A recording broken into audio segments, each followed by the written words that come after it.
The National Weather Service in the Quad Cities has issued a tornado warning for northwestern Carroll County in northwestern Illinois, eastern Joe Daviess County in northwestern Illinois, western Stevenson County in northwestern Illinois, until 8:15 p.m.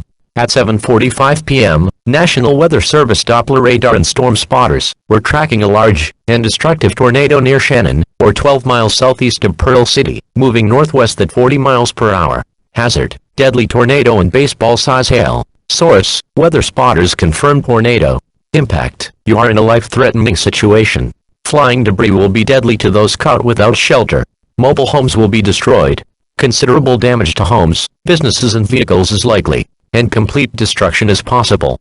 The tornado will be near Pearl City around 8:02 p.m. Other places impacted by this tornado include Shannon and Nora. A large and extremely dangerous tornado is on the ground. Take immediate tornado precautions. This is an emergency situation.